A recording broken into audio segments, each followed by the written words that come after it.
Good morning sir.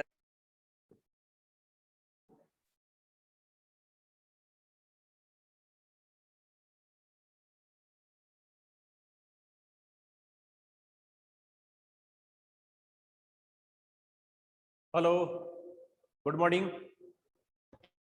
Sir क्या बात है, दो ही स्टूडेंट क्लास ले रहे हो? अभी कोई तीसरा ही नहीं रहा क्या? रवि, आज टीना नहीं है क्या? Hello, yes sir. आज टीना नहीं है? No sir. अच्छा, चलो कोई बात नहीं। देखो, कल मैंने तुम्हारे को टॉपिक बताया था और एक उसका सब स्टॉक के बारे में बता रहा था। स्टॉक आपके जो वर्ष के प्रारंभ में होता है उसको ओपनिंग स्टॉक, वर्ष के अंत में होता है क्लोजिंग स्टॉक। और गुड्स के बारे में मैंने बताया था, माल। व्यापारी जिस वस्तु का व्यापार करता है वो वस्तु उसके लिए माल कहलाती है। और ऐसा जो माल होता है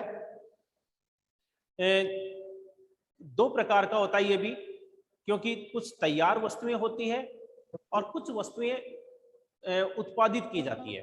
फैक्ट्रियों में वस्तुओं का उत्पादन होता है, तो जहां फैक्ट्रियां होती है उनके लिए माल है वो तीन प्रकार का हो गया। उनके लिए कच्चा माल, अर्धनिर्मित माल और निर्मित माल।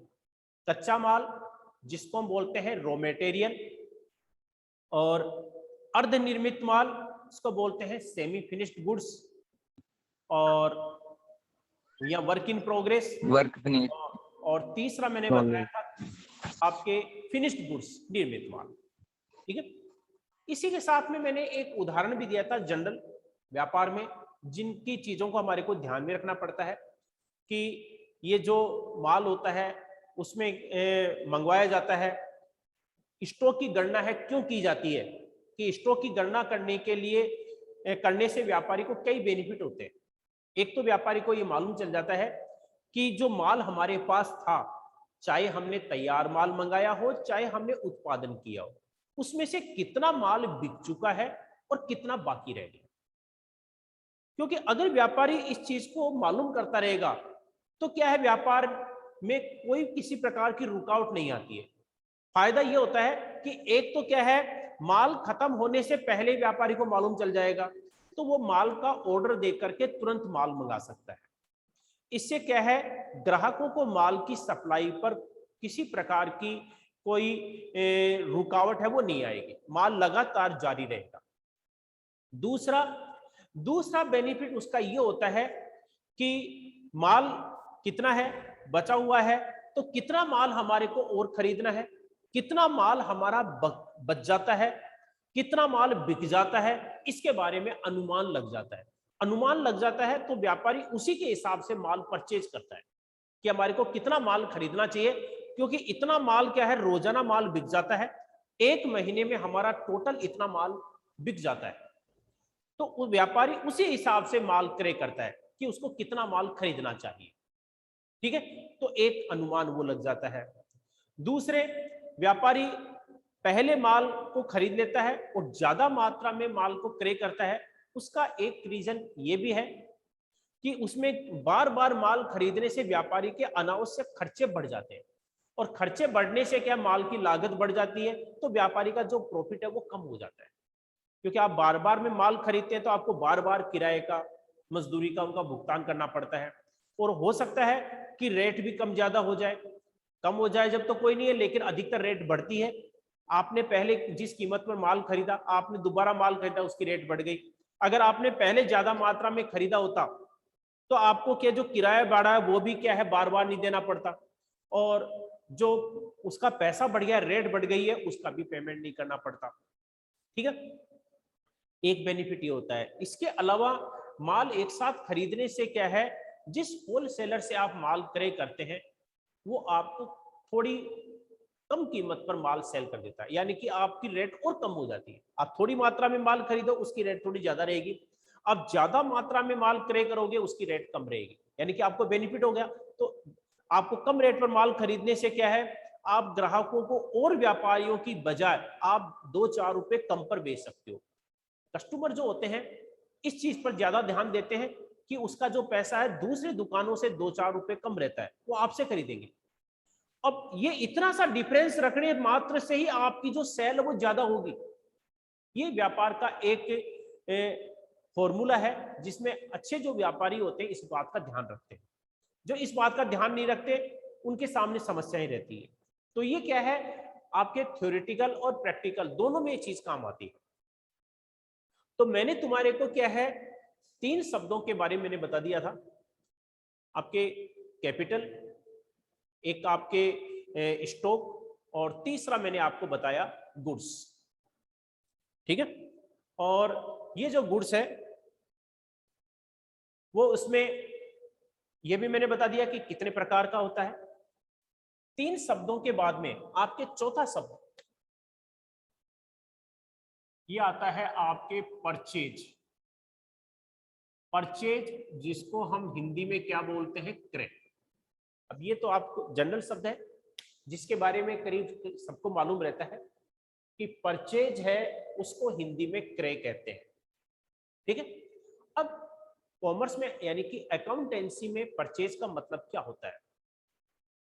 व्यापारी के द्वारा माल का विक्रय करने के लिए जो माल खरीदा जाता है उसे हम क्या बोलते हैं, परचेज। माल का विक्रय करने के लिए, घर में काम में लेने के लिए नहीं, माल का विक्रय करने के लिए व्यापारी के द्वारा जो माल खरीदा जाता है उसे हम क्या बोलते हैं, परचेज। अच्छा, ये जो माल खरीदा जाता है नकद भी खरीदा जाता है और उधार भी खरीदा जाता है, यानी कि कैश में भी होता है और दूसरा उधार यानी कि आपके क्रेडिट, नकद और उधार। तो व्यापारी के द्वारा जो माल क्रय किया जाता है, परचेज किया जाता है, वो नकद और उधार दोनों में ही खरीदा जाता है। ठीक है, तो अकाउंटेंसी में एक शब्द है भाई, परचेज का मतलब क्या होता है, माल। माल शब्द का मैंने बताया था गुड्स, और गुड्स हम किसे कहते हैं मैंने बता दिया था। इस बात का ध्यान रखना है कि व्यापारी द्वारा जिस वस्तु का व्यापार किया जाता है वो वस्तु उसके लिए माल कहलाती है। तो परचेज शब्द भी माल के लिए होता है, यानी कि आप जिस वस्तु का व्यापार कर रहे हैं अगर वो वस्तु आपके लिए खरीदी जाती है तो ही हम परचेज शब्द का इस्तेमाल करेंगे। जैसे आपकी, मैंने बताया कि आपकी कपड़े की दुकान है और आप, तो इसका मतलब है कपड़े का व्यापार कर रहे हैं, और कपड़े का व्यापार कर रहे हैं तो कपड़ा आपके लिए क्या है, माल। आप बड़े होलसेलर से या किसी फैक्ट्री से कपड़ा खरीद रहे हैं तो उसको हम क्या बोलेंगे, परचेज। चाहे वो नकद में खरीदा जाए चाहे उधार में खरीदा जाए। लेकिन कपड़े का व्यापार है, आप फर्नीचर खरीद रहे हैं तो फिर परचेज शब्द का इस्तेमाल नहीं किया जाएगा, उसके लिए फर्नीचर ही लिखा जाएगा क्योंकि आपने फर्नीचर खरीदा है। तो ये ध्यान रखना है कि अकाउंटेंसी में परचेज शब्द का इस्तेमाल तभी किया जाता है, आप जिस वस्तु का व्यापार करते हैं वो वस्तु आपके लिए क्या कहलाती है, माल। और आपके लिए माल है तो आप वही माल आप खरीद रहे हैं तो उसको हम क्या बोलेंगे, परचेज। ठीक है, ये ध्यान रखना। तो ये हो गया परचेज, बस इतना सा ही है, इसमें और कुछ नहीं है। बस ये ध्यान रखना है कि माल यदि खरीदा गया है तो ही हम उसको परचेज बोलेंगे। और कोई वस्तु खरीदी है, माल कौन सा होता है, जिस वस्तु का व्यापारी व्यापार करता है। और जिस वस्तु का व्यापार नहीं करता है और कोई वस्तु खरीदता है तो फिर उसके लिए परचेज शब्द का इस्तेमाल नहीं होगा। एक शब्द होता है परचेज रिटर्न।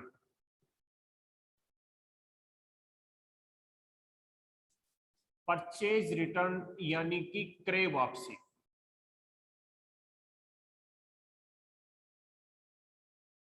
क्रय वापसी परचेज रिटर्न है, ये क्या होती है? मैंने अभी बताया कि व्यापारी के द्वारा जो माल खरीदा जाता है, माल का मैंने बता दिया, ध्यान रखना है, छोटी चीज है, वो व्यापारी उसी वस्तु का, वो वस्तु ही खरीदी जाती है तो ही परचेज शब्द लिखते हैं। तो व्यापारी के द्वारा कोई वस्तु खरीदी जाती है। अब ये निश्चित है कि आपकी जैसे दुकान है, आप व्यापारी हैं और आप क्या है जो ऐसा जो माल खरीदते हैं या तो किसी बड़े होलसेलर से खरीदते हैं या किसी फैक्ट्री से खरीदते हैं, किसी वस्तु का आप व्यापार करो। और जब माल खरीदा जाता है तो खरीदने पर हमारी कई शर्तें तय होती है। आप माल उसी व्यापारी से क्रय करोगे जो आपको थोड़ी कम रेट पर देगा, जो आपको डिस्काउंट देगा और सुविधाएं देगा, रिटर्न की वापसी की सुविधा भी देगा। आप पहले माल खरीदते टाइम ये शर्तें तय कर लोगे। जैसे आपने क्या है, आपने मालूम किया कि जो माल आपको खरीदना है जयपुर में उसके विक्रेता है वो 4 है, आप पहले चारों से मालूम करोगे। व्यापार का नियम भी यही है कि वो सब किस किस रेट पर आपको माल देने के लिए तैयार है, फिर कौन सबसे ज्यादा डिस्काउंट दे रहा है, छूट। आजकल के डिस्काउंट का ध्यान रखा जाता है। और भी कई सुविधाएं, उधार की सुविधा, कई जो होलसेलर है वो उधार की सुविधा नहीं देते या देते हैं तो कम टाइम की देते हैं और आप चाहते हैं कि थोड़े ज्यादा समय के लिए उधार की सुविधा दे। अब आपने क्या है, चारों जो बड़े होलसेलर हैं उन सबसे आपने बात की तो एक होलसेलर से उसकी शर्तें हैं वो आपको अच्छी लगी, उससे बात करने पर आपको मालूम हुआ कि और जो बाकी जो 3 होलसेलर है उनके मुकाबले वो रेट कम लगा रहा है और जो व्यापारी है वो आपको 1 हफ्ते से ज्यादा का उधार माल नहीं दे रहे, लेकिन जो दूसरा व्यापारी है वो आपको 15 दिन के लिए उधार देने के लिए तैयार हो गया।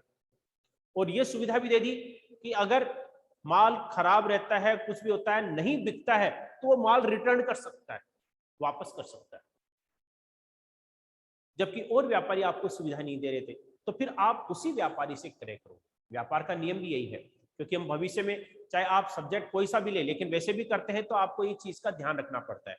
कॉमर्स में बस यही है कि आपको क्या है, कुछ व्यवहारिक जो ज्ञान है वो भी आपको सिखाया जाता है कि अगर आप भविष्य में कोई व्यापार करते हैं, बिजनेस करते हैं, कैसा भी करो, तो वो चीज क्या है जो थ्योरेटिकल चीज है वो आपके काम आती है प्रैक्टिकल में।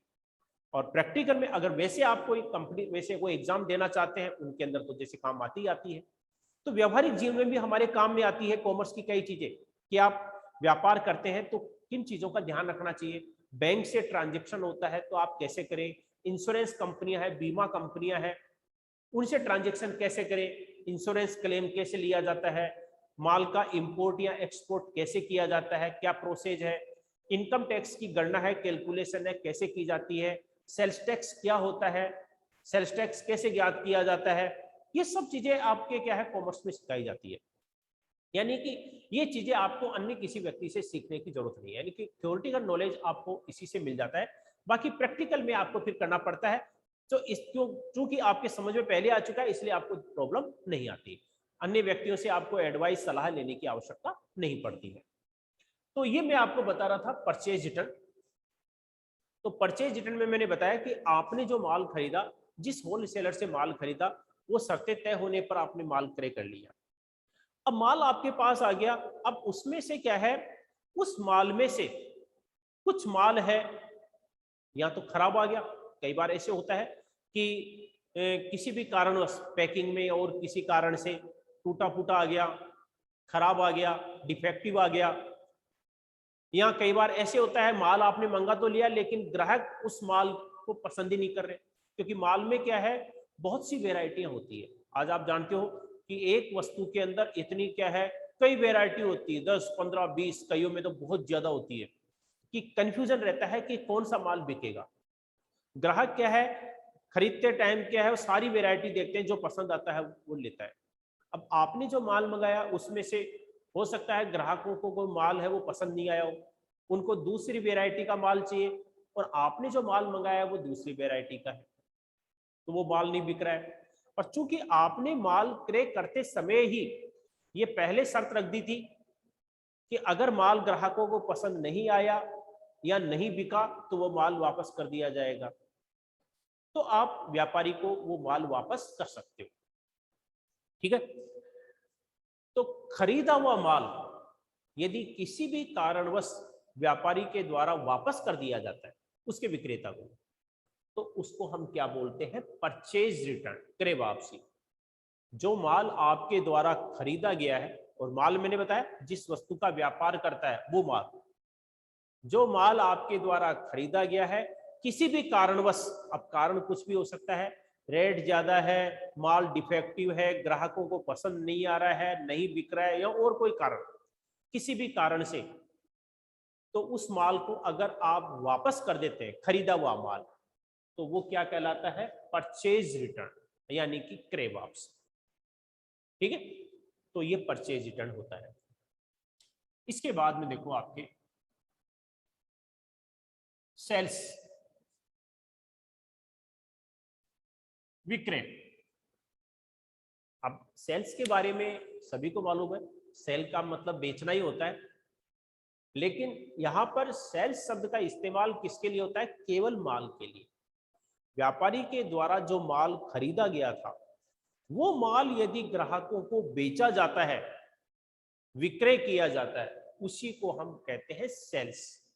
वो खरीदा हुआ माल जो बेचने के उद्देश्य से हमने खरीदा था, तो ग्राहकों को जब बेचा जाता है तो वो सेल्स कहलाता है, यानी कि विक्रय।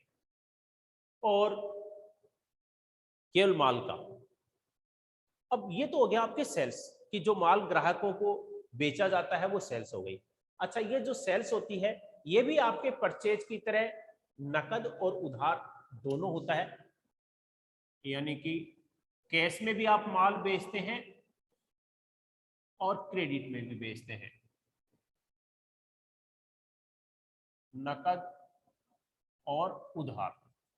यानी कि ये जो माल बेचा जाता है आपके द्वारा ग्राहकों को, वो नकद भी बेचा जाता है और उधार भी बेचा जाता है। और निश्चित है कि आप दुकान पर देखा होगा आपने कि व्यापारी नकद तो माल बेचते ही हैं, बहुत से उसके जो कस्टमर होते हैं, रेगुलर कस्टमर जो परिचित होते हैं, उनको वो उधार माल भी बेचता है। और उधार माल बेचता है तो उनका एक समय होता है, 1 हफ्ते, 10 दिन, 15 दिन या 1 महीना। ऐसे नहीं कि 6 महीने, 2-2 साल के लिए, ऐसा नहीं बेचा जाता है, इतना टाइम होता है। तो कुछ समय के लिए व्यापारी के द्वारा उधार माल भी बेचा जाता है। तो ये व्यापारी के ऊपर है कि वह किन ग्राहकों को ये सुविधा देता है। तो व्यापारी के द्वारा जो माल जो बेचा जाता है वो नकद भी बेचा जाता है और उधार भी बेचा जाता है। तो ये तो हो गई आपके सेल्स। अब इसके बाद में देखो आपके सेल्स रिटर्न।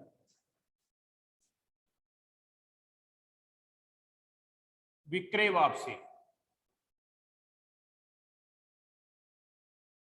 जैसे परचेज रिटर्न होता है वैसे ही एक तरह से सेल्स रिटर्न हो गया।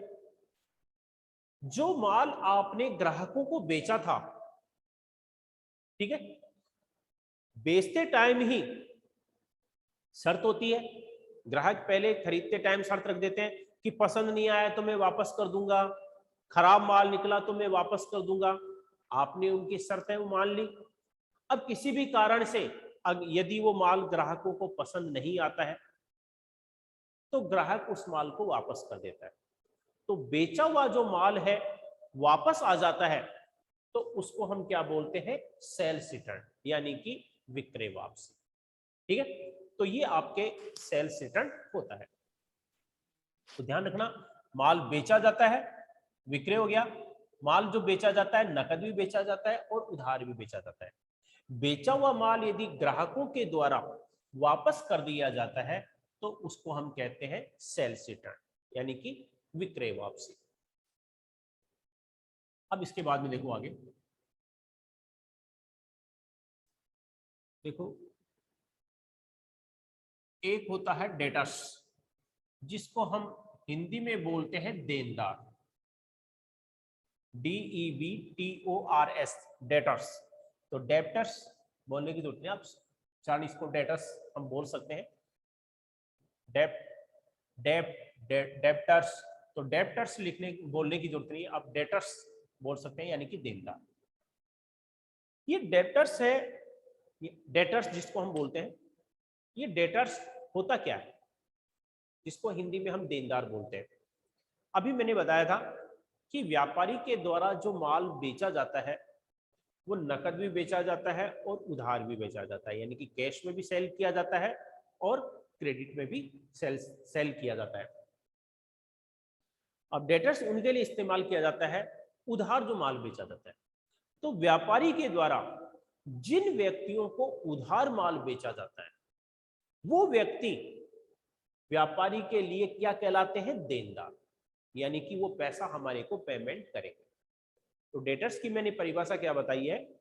ऐसे व्यक्ति जिनको व्यापारी के द्वारा उधार माल बेचा जाता है, वो व्यक्ति, संस्था भी हो सकती है, जैसे आपकी बहुत बड़ी संस्था है, आपका बहुत बड़ा व्यापार है, तो आप छोटे छोटे व्यापारियों को आप माल बेचते हो, ऐसा भी तो हो सकता है। जरूरी थोड़ी कि आप छोटे व्यापारी हो, आप बड़े व्यापारी भी हो सकते हो। बड़े व्यापारी हो तो आप छोटे छोटे ग्राहक हैं उनको तो आप माल बेचते ही हो, छोटे छोटे जो दुकान वाले हैं वो भी आपसे क्या माल ले जाते हैं। तो व्यापारी के द्वारा जिन व्यक्तियों या संस्थाओं को उधार माल बेचा जाता है वो व्यक्ति या संस्था व्यापार के लिए क्या कहलाते हैं? देनदार। वो व्यापार के देनदार कहलाते हैं, यानी कि वो उस धन का भुगतान करेंगे। ठीक है, तो ये हो गया आपके डेटास।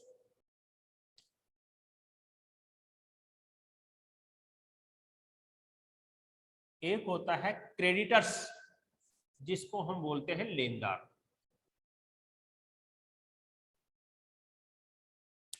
क्रेडिटर्स लेनदार है, ये क्या होते हैं? व्यापारी के द्वारा, जैसे आप व्यापारी है, जैसे आप माल बेचते हैं ऐसे आप भी तो माल खरीदते हैं। अगर आप छोटे व्यापारी है तो किसी बड़े होलसेलर से आप माल खरीदते हैं, और अगर आप बड़े होलसेलर है तो आप किसी फैक्ट्री वाले से माल खरीदेंगे जो वस्तुओं का उत्पादन करते हैं। तो आप क्या है, माल खरीदते हैं, तो आपके द्वारा जो माल खरीदा जाता है उसको तो हम परचेज बोलते हैं। परचेज के लिए मैंने बता दिया। अच्छा, ये जो माल खरीदा जाता है नकद भी खरीदा जाता है और उधार भी खरीदा जाता है। तो लेनदार किसके लिए इस्तेमाल होता है? उधार माल के लिए। व्यापारी के द्वारा जिस व्यक्ति या संस्था से उधार माल खरीदा जाता है वो व्यक्ति या संस्था व्यापार के क्या कहलाते हैं? लेनदार। जिस व्यक्ति या संस्था से व्यापार के द्वारा माल खरीदा जाता है, उधार माल खरीदा जाता है, उधार माल खरीदा जाता है, वो व्यक्ति या संस्था व्यापार के लेनदार यानी कि क्रेडिटर्स कहलाते हैं, यानी कि वो आपसे पैसा लेंगे। तो उधार माल खरीदते हैं, उसी समय पर शर्तें तय हो जाती है कि आप उसका पेमेंट कब करोगे। आपने जैसे माल खरीदा, परचेज किया, तो परचेज के टाइम पर ही तय हो जाता है कि आप उसका पेमेंट कितने टाइम में करोगे, और आप उसके क्या कहलाओगे? उस व्यापारी के लेनदार, क्रेडिटर्स, क्योंकि आप उस रुपए का भुगतान करोगे। जब तक आप भुगतान नहीं करते हो आप लेनदार कहलाओगे। तो ये कुछ शब्द, इससे पहले मैंने 3 शब्द बताए थे, ध्यान रखना। कैपिटल, पूंजी, व्यापारी के द्वारा व्यापार को प्रारंभ करने के लिए जो धनराशि लगाई जाती है, कोई वस्तु लगाई जाती है, संपत्ति लगाई जाती है, कुछ भी, क्योंकि व्यापार प्रारंभ होता है केवल पैसे से काम थोड़ी चलता है। आपको क्या बिल्डिंग भी चाहिए, आप फैक्ट्री स्थापित कर रहे तो वो भी आपके लिए व्यापार है, तो फैक्ट्री बनाओगे, मशीनें खरीदोगे, नकद में तो पैसा चाहिए, कच्चा माल खरीदोगे, ये सब जो पैसा जो खर्च हो रहा है इन पर, वो सब क्या कहलाती है? कैपिटल। और एक मैंने बताया था स्टॉक, माल, बचा हुआ माल स्टॉक कहलाता है। कितने प्रकार का होता है बता दिया। तीसरा शब्द मैंने बताया गुड्स, माल। और इसके बाद में फिर आज मैंने आपको बताया एक तो परचेज यानी कि क्रय। जो परचेज है नकद भी होता है और उधार भी होता है। परचेज रिटर्न, खरीदा हुआ माल यदि वापस कर दिया जाता है तो वो क्रय वापसी कहलाती है। माल जो ग्राहकों को बेचा जाता है वो विक्रय कहलाता है, और ऐसा जो माल बेचा जाता है वो नकद भी हो सकता है और उधार भी हो सकता है। बेचा हुआ माल यदि ग्राहकों के द्वारा वापस कर दिया जाता है तो वो कहलाता है सेल्स रिटर्न, विक्रय वापसी। डेटर्स, जिन व्यक्तियों या संस्थाओं को व्यापारी के द्वारा उधार माल बेचा गया है वो व्यक्ति या संस्था व्यापार के क्या कहलाते हैं? देनदार, डेटर्स कहलाते हैं। और क्रेडिटर्स, लेनदार, जिन व्यक्तियों या संस्थाओं से आपने उधार माल खरीदा है वो व्यक्ति या संस्था आपके क्या कहलाएंगे? लेनदार। आप खाते तैयार कर रहे हैं तो आप खुद को व्यापारी मान लो कि मैं व्यापारी हूं, मैं खरीद रहा हूं या बेच रहा हूं, उसके हिसाब से एंट्री होती है। तो ये 9 शब्द तो आपके जैसे हो गए। अब देखो इसके अलावा इसमें कुछ शब्द हैं आपके, जैसे सेल्स टैक्स, जिसको हम हिंदी में बोलते हैं बिक्री कर। आपने नाम भी सुना होगा कि सेल्स टैक्स है। सेल्स टैक्स है, ये व्यापारी के द्वारा गवर्नमेंट को चुकाया जाता है। उसके द्वारा जो माल की बिक्री की जाती है ग्राहकों को, उस बिक्री पर उस पर गवर्नमेंट को टैक्स देना पड़ता है। इसी को हम क्या बोलते हैं? बिक्री कर, सेल्स टैक्स। समझ में आ रहा है जो मैं बोल रहा हूं? Yes sir. हाँ, तो बिक्री कर यानी कि विक्रय कर, व्यापारी के द्वारा ग्राहकों को जो माल बेचा जाता है उस माल की जो टोटल सेल होती है, जो टोटल माल बेचा है उस पर एक टैक्स होता है। टैक्स कितना देना पड़ेगा ये फिक्स होता है, सब वस्तुओं पर अलग अलग होता है। ये टैक्स वो गवर्नमेंट को देना पड़ता है।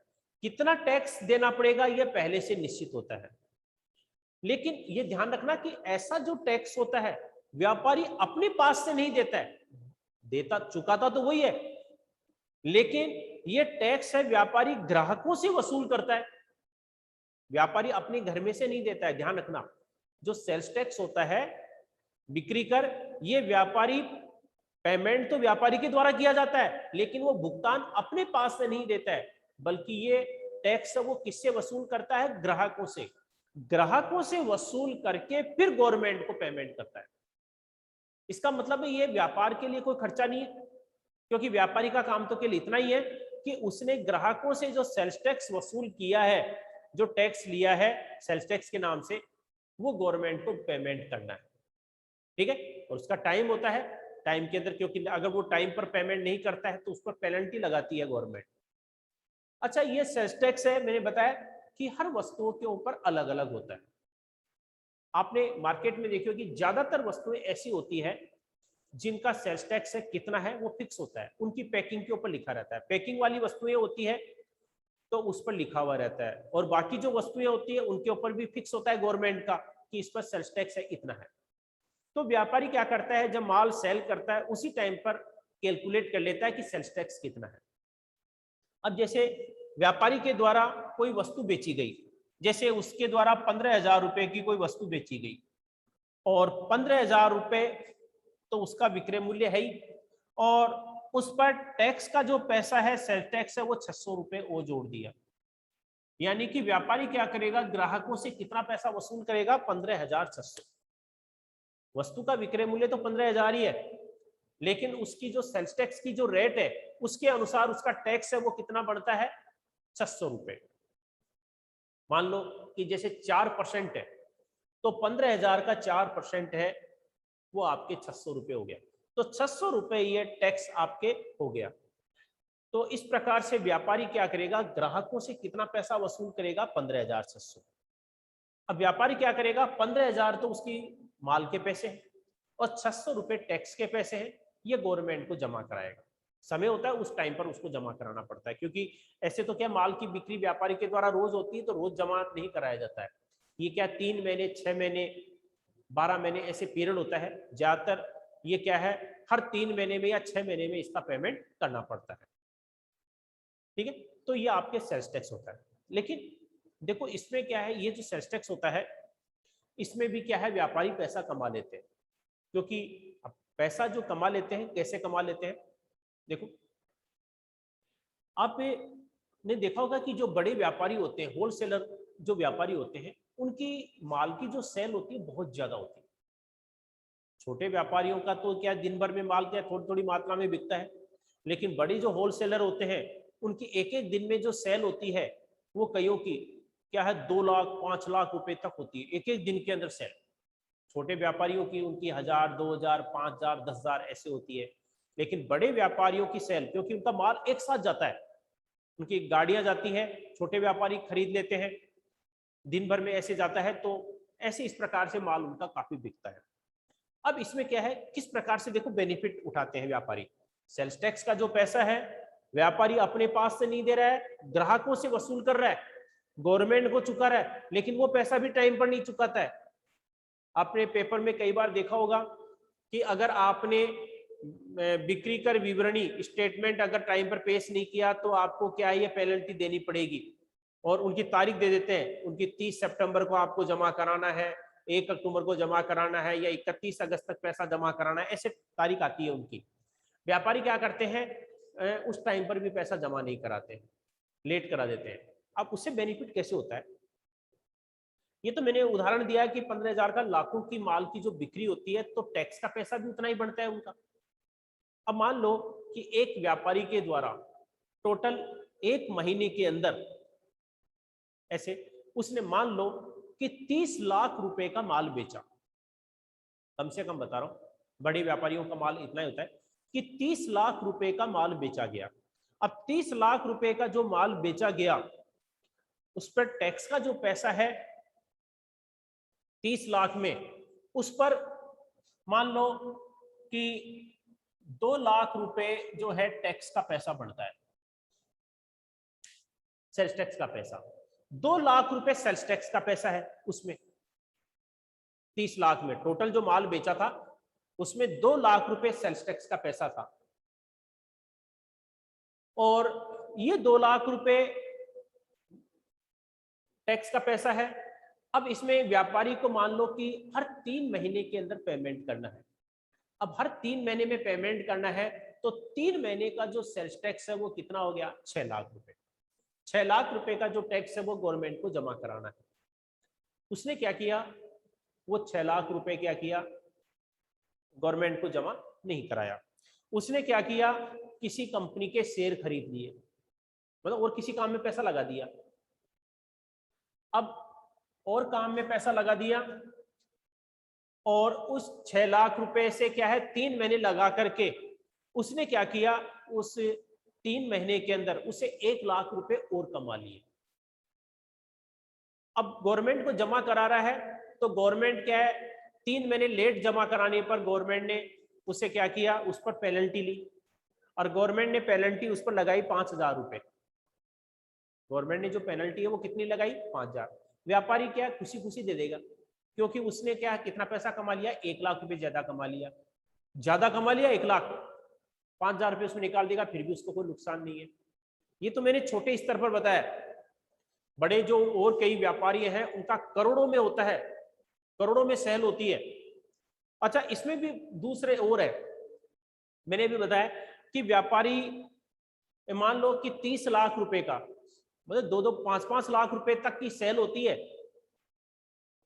मैं तो एक दिन की बता रहा हूँ 1 लाख, मैंने तो क्या 1 महीने का 1 लाख बता दिया, इतना तो ये तो बहुत कम है। अगर 1 महीने की 1 लाख सेल है, आप उसके हिसाब से देखो, क्योंकि 1 लाख तो क्या है छोटे व्यापारी कर लेते हैं सेल 1 महीने की, मैं बड़े व्यापारी की बात बता रहा हूँ। तो बड़े व्यापारी की देखो, अगर 1 लाख रुपए 1 दिन की 1 महीने की है, वो एक दिन की है, तो 1 महीने की आपकी कितनी होगी, 30 लाख। अब 30 लाख रुपए 1 महीने की सेल है, तो आपके 3 महीने की जो सेल है वो कितनी हो गई, 90 लाख। 90 लाख, ठीक है। अब 90 लाख सेल हो गई, आप राउंड फिगर में 1 करोड़ मान लो कि 1 करोड़ रुपए की सेल हो गई 3 महीने में। 3 महीने में 1 करोड़ की सेल है, तो उस पर टैक्स भी उसी रेशियो में आएगा, उसका टैक्स भी ऐसे होता है। अब 1 करोड़ की सेल है और उसमें टैक्स का पैसा मान लो कि 10 लाख रुपए बढ़ रहा है। अब 10 लाख रुपए टैक्स 3 महीने में जमा कराना था, तो 3 महीने का कितना हो गया, 30 लाख रुपए। 30 लाख रुपए टैक्स। व्यापारी 30 लाख रुपए कहीं भी इन्वेस्ट करके, कहीं पर भी लगा करके, उससे क्या है 5-7 लाख रुपए और कमा लेगा, 5-7 लाख रुपए और कमा लेगा। और गवर्नमेंट को क्या है 10-20 हजार रुपए पेनल्टी के देने पड़ेंगे, 40,000 50,000 कमा लेगा। मतलब पेमेंट है टैक्स के रूप में, वो ज्यादा उसको 40,000 तक देना पड़ सकता है, और कमा लिए उसने कितने, 5 लाख। 5 लाख रुपए कमा करके एक्स्ट्रा, और फिर उसमें से अगर वो 40,000 30,000 या 50,000 रुपए पेनल्टी के दे देता है तो व्यापारी को कोई लॉस नहीं। ठीक है, तो ये इस प्रकार से व्यापारी के द्वारा ये पैसा कमा लिया जाता है। अब ये तो वो हो गई कि जितनी उसकी सेल है, एक्चुअल में व्यापारी इसमें फिर कमाता है ज्यादा। कैसे कमाता है? अभी मैंने बताया कि जैसे एक कोई होलसेलर है, उसकी रोजाना की सेल है 1 लाख है, तो एक महीने की 30 लाख हो गई, सेल उसकी टोटल 30 लाख है। ठीक है, अब 30 लाख की सेल है लेकिन व्यापारी क्या करता है, अब व्यापारी को जो एक्चुअल सेल नहीं बताता है, 2 खाते तैयार करता है फर्जी। एक तो अपने एक्चुअल खाते और गवर्नमेंट को बताने के लिए दूसरे खाते तैयार कर लिए। उसने क्या किया, अपनी जो सेल है वो कितनी दिखाई, 10 लाख। माल कितना सेल किया उसने, 30 लाख रुपए सेल उसने 30 लाख की है, और गवर्नमेंट को सेल कितनी बताई है, 10 लाख रुपए। तो टैक्स भी कितने पर देना पड़ेगा, 10 लाख पर देना पड़ेगा। जब आपने गवर्नमेंट को सेल ही 10 लाख बताई है, क्योंकि आप बिल रसीद उसी प्रकार से पेश करोगे, गवर्नमेंट ऐसे थोड़ी मानती है, प्रूफ तो देना ही पड़ता है। आपने क्या सारे जो डॉक्यूमेंट वो उसके हिसाब से बताए, आपने क्या सेल कितनी बताई, 10 लाख, जबकि आपकी सेल है 30 लाख, तो आपका टैक्स तो क्या है, 30 लाख बनता है। और 30 लाख का टैक्स उसके हिसाब से आपका, वो 30 लाख की सेल है, टैक्स भी उसी हिसाब से बनता। लेकिन आपने सेल कितनी दिखाई, 10 लाख, तो टैक्स भी आपको 10 लाख का ही देना है। तो एक तो आपने वो टैक्स ग्राहकों से वसूल कर लिया। अभी मैंने क्या बताया कि सेल्स टैक्स है, ये व्यापारी के द्वारा ग्राहकों से तो वसूल कर लिया जाता है। व्यापारी के पास में पैसा आ गया, पैसा जमा करा रहा है 6 महीने के बाद में या 1 साल के बाद में, पैसा व्यापारी काम में ले रहा है। अच्छा, वो भी पूरा पैसा नहीं दे रहा है, क्योंकि व्यापारी ने गवर्नमेंट को जो सेल दिखाई है वो भी क्या है, कम दिखाई है, 30 लाख की बजाय 10 लाख दिखाई है, तो टैक्स भी 10 लाख पर देना पड़ेगा। बेनिफिट हो गया। तो व्यापारी को कितने प्रकार से बेनिफिट, एक तो उसने सेल कम दिखा दी, जितनी एक्चुअल में सेल थी उससे कम दिखाई, कम दिखा करके वो टैक्स, वो तो सीधे सीधे टैक्स का पैसा बचा लिया जो उसका खुद का नहीं है, ग्राहकों से वसूल करके उसने रख लिया। दूसरे, वो पैसा भी उसने क्या, गवर्नमेंट को टाइम पर जमा नहीं कराया, वो पैसा क्या है 3 महीने 6 महीने देरी से जमा करा रहा है, तो मालूम है कि उस पर पेनल्टी देनी पड़ेगी, थोड़ी बहुत पेनल्टी है, इधर से वो लाखों रुपए कमा लेगा और पेनल्टी उसको हजारों में देनी पड़ रही है। तो इस प्रकार से ये सेल्फ टैक्स है, ये वसूल किया जाता है। सेल्फ टैक्स है, मार्केट की जो पैकिंग होती है उस पर लिखा हुआ रहता है, कई चीजों पर रहता है, जैसे कोई वस्तु है और वस्तु की जो पैकिंग है उस पर लिखा हुआ है, जैसे 250 रुपए, और लिखा रहता है ना MRP। MRP का मतलब क्या होता है, मैक्सिमम रिटेल प्राइस, अधिकतम खुदरा मूल्य, ये मैक्सिमम कीमत होती है। और उसमें लिखा हुआ रहता है इंक्लूसिव ऑफ ऑल टैक्सेज,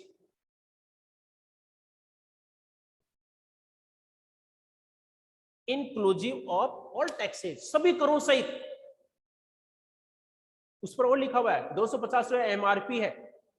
व्यापारी क्या कर रहा है, कई ग्राहकों को फिर बेवकूफ बना देता है कि नहीं देखो टैक्स इसमें अलग है, और उस पर 20 रुपए टैक्स के और जोड़ लिए, जबकि टैक्स उसमें शामिल है। समझदार ग्राहक होते हैं वो नहीं देते, क्योंकि उसमें लिखा हुआ उन्होंने पढ़ाई नहीं, मालूम ही नहीं है, क्योंकि ज्यादातर क्या इंग्लिश में लिखा हुआ रहता है, कईयों के समझ में आती नहीं है। तो इंक्लूसिव ऑफ ऑल टैक्सेस, सभी करों सहित टैक्स उसमें इंक्लूड है, शामिल है। लेकिन व्यापारी ग्राहक को क्या बता रहा है कि नहीं इसका पैसा अलग से, तो उससे ज्यादा पैसा ले लिया।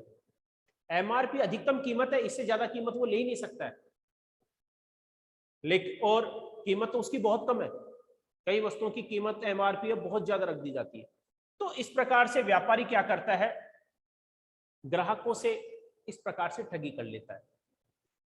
इस प्रकार से रेट है लिखी हुई है, वो MRP, तो MRP तो ये तो मैक्सिमम है, मतलब इससे ज्यादा कीमत तो किसी हालत में ले सकता, उसकी कॉस्ट तो बहुत कम आ रही है। कई बार वस्तु की कीमत तो क्या है 120 ही है, कई वस्तुएं ऐसी होती है, कुछ ब्रांडेड आइटम कंपनियों की होती है, उनकी MRP है वो जैसे होती है, उसके अंदर इतना फर्क नहीं होता है। लेकिन लोकल जैसे कंपनियां होती है, छोटी कंपनियां होती है, वो क्या करती है MRP बहुत ज्यादा रखती है। व्यापारी उस वस्तु को 120 रुपए में ही खरीद रहा है, तो 30 रुपए का प्रॉफिट लेकर के 150 में सेल कर सकता है, लेकिन उस पर MRP कितनी लिखी हुई है 250। व्यापारी क्या करता है, ग्राहकों को देख करके समझदार ग्राहक है, उनको बोल देता है कि नहीं नहीं रेट ज्यादा है, तो उनको किसी को 220 में बेच दी, किसी को 210 में बेच दी।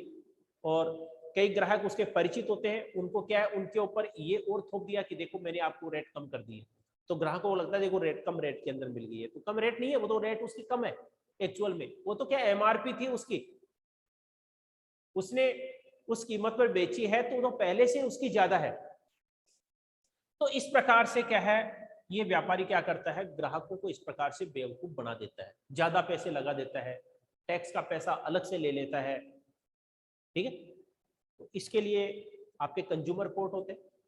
उपभोक्ता मंच आपने नाम सुना होगा, आए दिन पेपर में भी आती है आपके, कि इस प्रकार से ग्राहक अगर ठग लिए जाते हैं तो ग्राहकों की सुविधा के लिए ये कंज्यूमर जो कोर्ट है वो बनाए जाते हैं, ठीक है। कंज्यूमर कोर्ट क्या है, ग्राहकों के हितों की सुरक्षा करते हैं।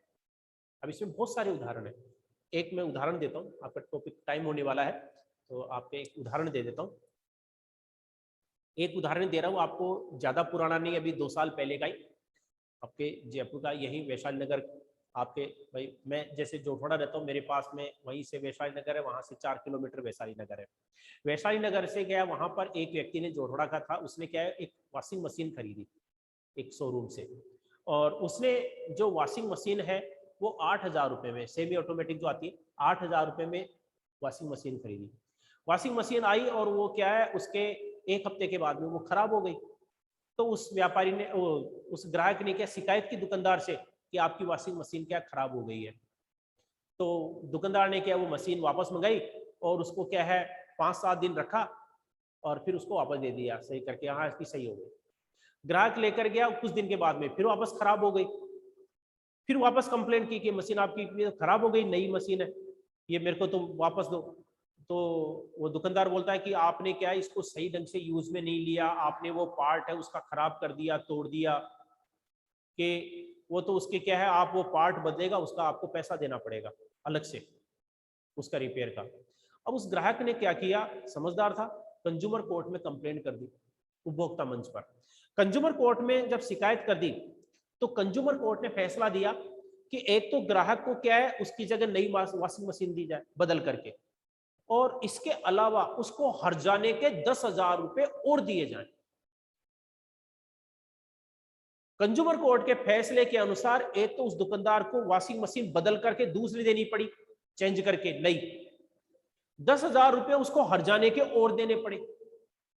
तो अब इस चीज से क्या है बेनिफिट, ये होता है कि कोई भी दुकानदार है सोच समझ करके काम करेगा, क्योंकि अगर ग्राहक शिकायत करता है तो उसको क्या लेने के देने पड़ जाएंगे, यानी कि जितना फायदा उठाना चाहता है उससे कहीं नुकसान हो जाएगा। और भी बहुत सारा, एक ऐसे कोई वस्तु थी, उसमें कई बार होता है राउंड फिगर में पैसे नहीं होते, तो कब कई बार अपन ध्यान नहीं देते हैं कि उसमें क्या